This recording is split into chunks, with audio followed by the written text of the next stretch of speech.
A state of anxiety and anticipation preoccupies observers of the situation in the Horn of Africa, in light of the tensions that threaten Somalia's return to the square of internal conflict and civil war, amid the aggravation of differences between President Mohamed Abdullahi Farmajo and Prime Minister Mohamed Hussein Roble, and the exploitation of armed terrorist groups, primarily the Mujahideen youth movement, a state of political chaos to impose its control over the country.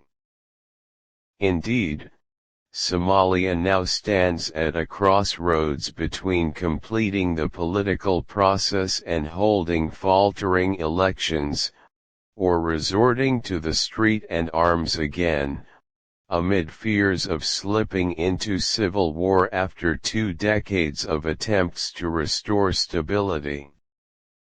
Throughout the past week, the internal political conflict intensified following President Farmajo's decision to suspend the duties of his prime minister, and put an end to his powers because of his involvement in corruption cases, according to a statement by the Somali presidency.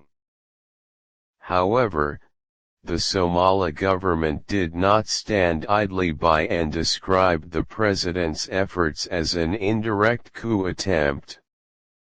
Today, Roble refuses to implement the decision, and accuses Farmajo of sabotaging the electoral process, announcing the formation of a commission to investigate the storming of his office. And this, while the strong international community called on the leaders of Somalia to give priority to the country's interest and calm the escalating political tensions that would undermine peace and stability, complete the political process and complete the elections that have been postponed since February of last year. Somali Prime Minister Mohamed Hussein Roble held a national consultative conference on the election process, with the participation of the federal government and states, with the aim of accelerating the steps of the electoral process. It is the conference that Mary Catherine Fye, Assistant Secretary of State for America, called on President Mohamed Abdullahi Farmajo to support, calling for the armed forces to remain neutral and to avoid getting involved in political events.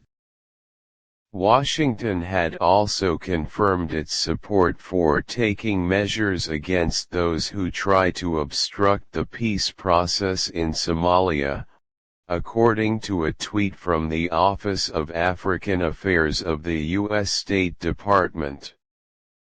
The state of political tension in Somalia did not appear suddenly.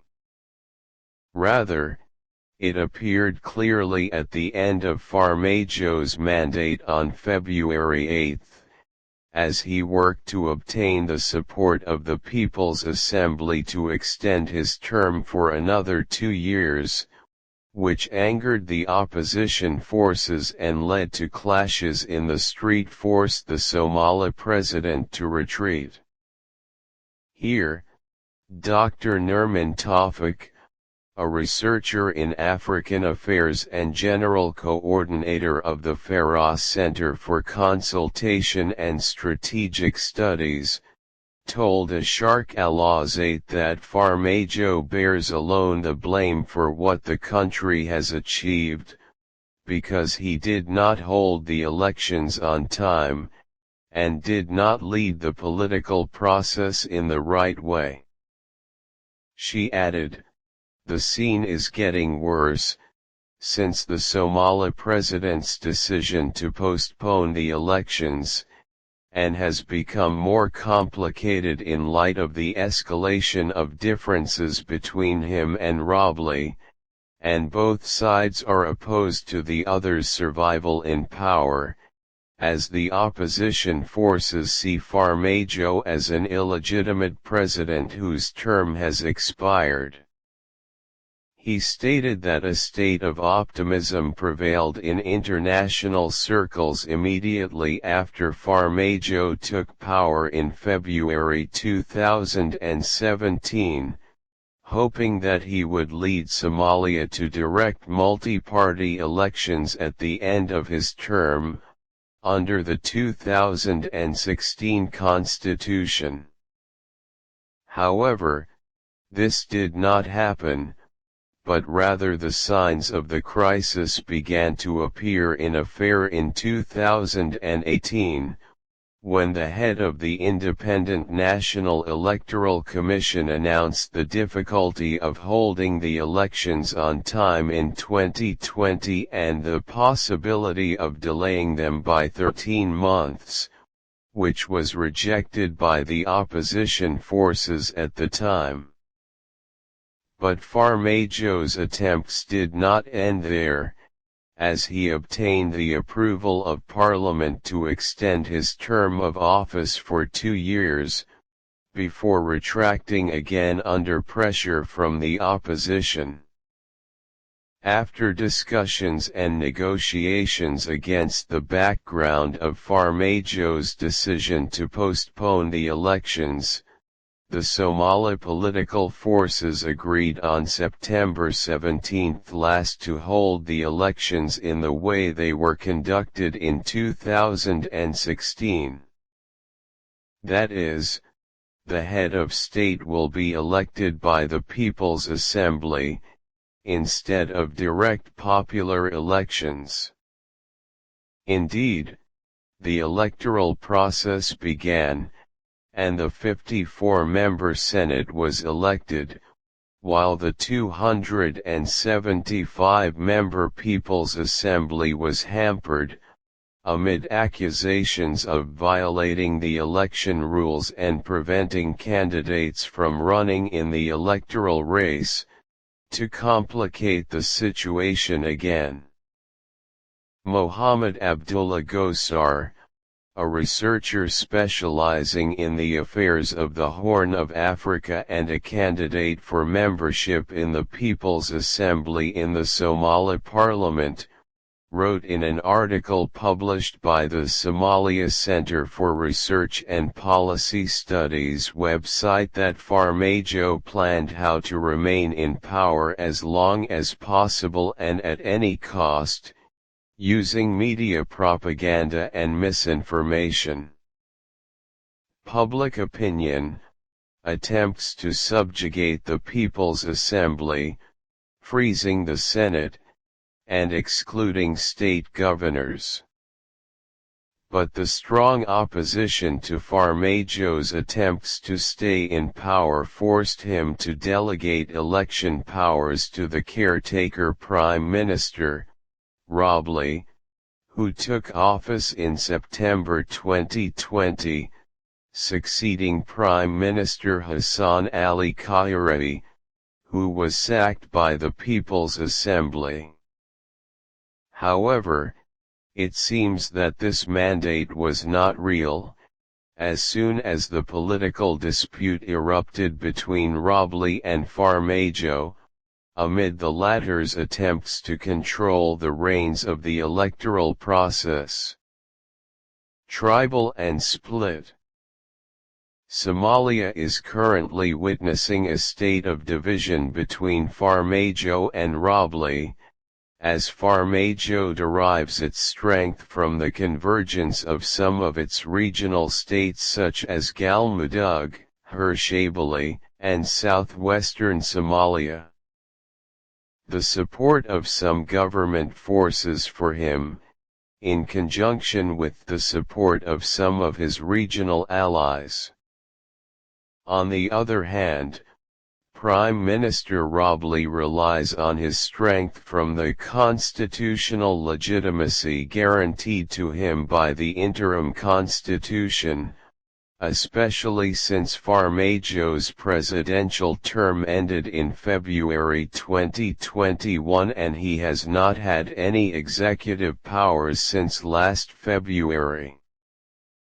In addition to this, the support of regional states such as Jubaland and Puntland, who insist on expediting the holding of the presidential elections and refusing to postpone them, and support some of the opposition, and some international forces such as Washington, according to an article by Ahmed Askar, a researcher at Al-Aram Center for Political and Strategic Studies, who fears that the crisis will develop political and constitutional, to a split in the ranks of the military institution, which may lead to a civil war in the country.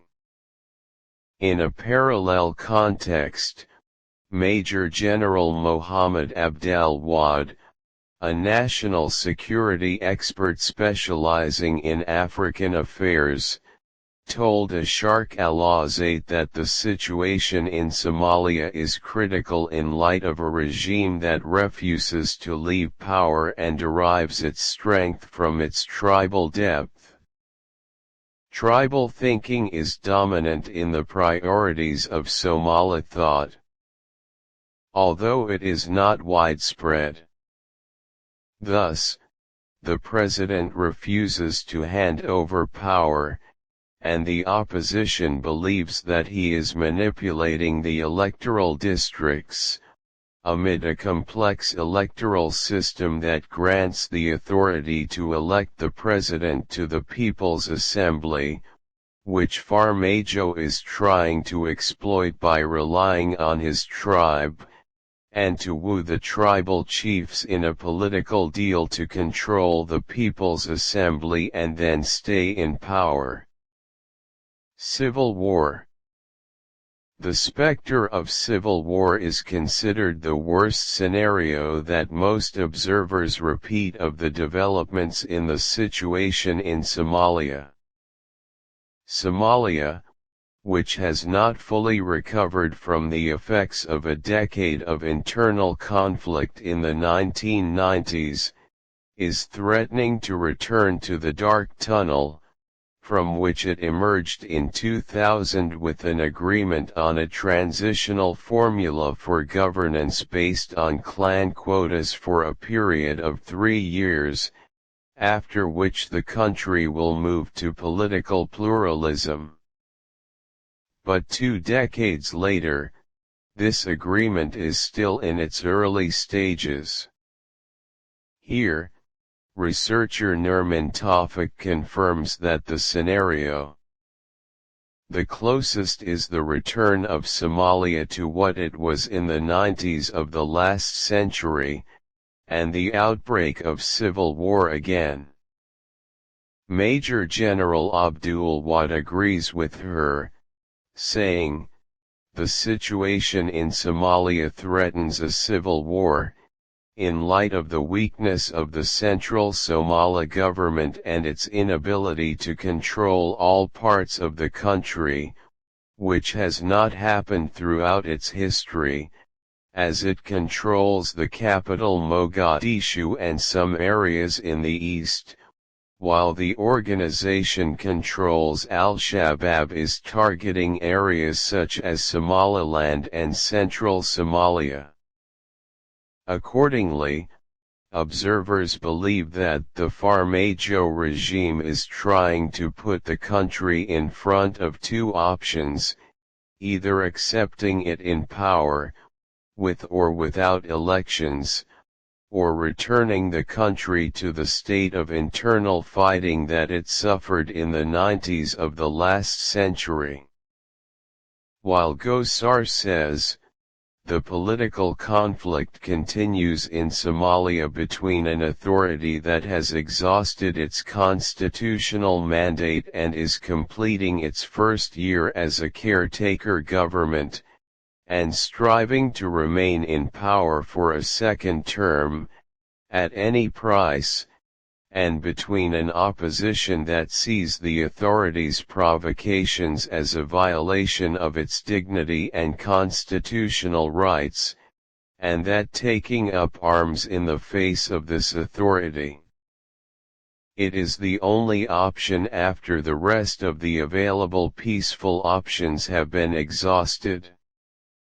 On the other hand, the collapse of the situation in Somalia will not be harmful within its borders, according to what the researcher Ahmed Asker estimates in his article, in which he warned against turning Somalia into a battleground in which all political forces and movements of various affiliations and interests are involved, and some regional and international parties that seek to protect its allies at home aim to protect its strategic interests in Somalia and the region and enhance its influence there, which exacerbates Somalia's crises and threatens its unity and cohesion. Continent and terror. The state of chaos and turmoil is not new to Somalia, as it has suffered for years from chaos and civil war, which made it a fertile environment for the growth of terrorist armed groups, led by the Mujahideen youth movement, one part of which belongs to Al-Qaeda, and the other to ISIS. And the organization controlled about 85% of the country at one time, but this control declined in the wake of the war on it with the help of international forces, especially the United States. The opportunity to return again. Last week, 6 people were killed on the Kenyan border with Somalia, amid accusations of the organization of carrying out the attack, and Somali websites reported news that Al-Shabaab carried out an assassination operation in Bokba district, in addition to the attack on a military base affiliated with it. African forces. And the British newspaper Financial Times, in a report last week, indicated that Al-Shabaab is exploiting the political situation in Somalia, which threatens to plunge the country into a state of deeper chaos. And the newspaper added that local officials in Somalia estimate the number of dead in the clashes between the regional and federal forces and the al-Sunnah wa al-Jama'ah faction that splintered from Al-Shabaab at about 12 people since last October, in the city of Gorial, which witnessed the bloodiest battles, and more than 100,000 people from the area, referring to the residents' fears that Al-Shabaab is approaching the capital, Mogadishu. Dr. Nurman Tawfiq pointed out that the accelerating political conflicts coincided with the imminent withdrawal of the African Union forces from the country, which was supposed to take place at the end of last year, but their stay was extended to next March, which portends an explosive situation in the country, in light of the weakness of the control of the Somali security forces and the attempts of Al-Shabaab to take advantage of the opportunity to impose control over the country. She pointed out that what is happening in Somalia is not far from neighboring countries. If we take into account the developments in Central Africa, the growth of terrorist entities loyal to ISIS and its alliance with the Mozambique youth movement, this portends an explosion of the situation in the continent as a whole. For his part, Major General Abdul Wahid asserts that it is natural for the Al-Shabaab organization to try to exploit the political movement in the street, and the fears here lie that after establishing a dialogue with the Taliban, these organizations have hopes that they will integrate into the country's political process, and obtain political and regional recognition. Perhaps the example of Abu Mansur was an example of this, who was a spokesman for Al-Shabaab and fought in its ranks, before joining the Somali government and fighting in its ranks.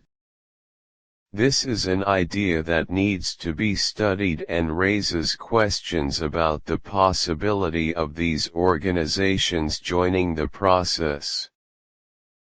Political. Al-Shabaab, the permanent terrorist threat. With the tense political situation in Somalia, fears of terrorism re-emerged on the surface, in light of the presence of the Al-Shabaab organization. It is known that the movement that still controls some areas in Somalia, despite the success of the military campaigns led by the African Union in expelling it from important areas in the country. The movement is currently seeking to extend its influence to other places, taking advantage of the political chaos in Somalia, to expand its geographical control in the country and increase its local and regional influence. Al-Shabaab is a militant and insurgent group based in Somalia, founded in 2006. According to a report published by the American Council on Foreign Relations in the middle of last year, the origin of the movement and the nourisher for many of its leaders is Al-Ittihad al-Islami, the militant Islamist group that reached its zenith in the 90s of the last century, after the fall of the regime of Muhammad Syed Barre in 1991. And was partly funded by Al-Qaeda leader Osama bin Laden. However, in the early 2000s, a dispute arose between the old guard of the Islamic Union, who were seeking to establish a political front, and the younger members, who dreamed of the Islamic State of Greater Somalia. The militants joined the so-called Islamic Courts Union and took control of the capital Mogadishu in 2006, which raised the fears of Ethiopia, which decided to invade Somalia at the end of the same year, to expel the Islamic Courts Alliance. A report published by the Center for International Strategic Studies in 2011 and prepared by Rob Wise, a counter-terrorism expert, documents that Ethiopia's intervention, which came at the request of the Somali Transitional Government, is the reason behind the extremism of Al-Shabaab. He was responsible for transforming the group from a small, relatively insignificant part of a more moderate Islamist movement into the most powerful radical armed faction in the country. Between 2006 and 2008, Al-Qaeda's Al-Shabaab activity grew, and the U.S. State Department classified it as a terrorist organization in 2008, while the movement's leadership officially declared allegiance to Al-Qaeda in 2012. Today, the U.S. government estimates the number of Al-Shabaab members at between 5,000 to 10,000 people. The movement's current leader, Ahmed Omar, known as Abu Ubaidah, was installed in 2014, after his predecessor, Ahmed Abdi Godane, was killed in a U.S. raid. The movement finances its activities from various sources, including piracy, kidnapping, extortion of farmers, smuggling and other terrorist groups. On the other hand, Al-Shabaab carried out more than 100 attacks in Somalia during the past year, according to international estimates and reports. It was also able to carry out attacks outside Somalia, which raises analysts' fears that the deterioration of the security situation in the countries of the African continent as a result of political conflicts in Somalia constitutes a fertile environment for the return of the movement's influence. Its first foreign operation was in 2010, through a suicide bombing in the Ugandan capital that killed 74 people, in response to Uganda sending troops within the African Union peacekeeping force in Somalia, AMISOM, which was formed in 2007.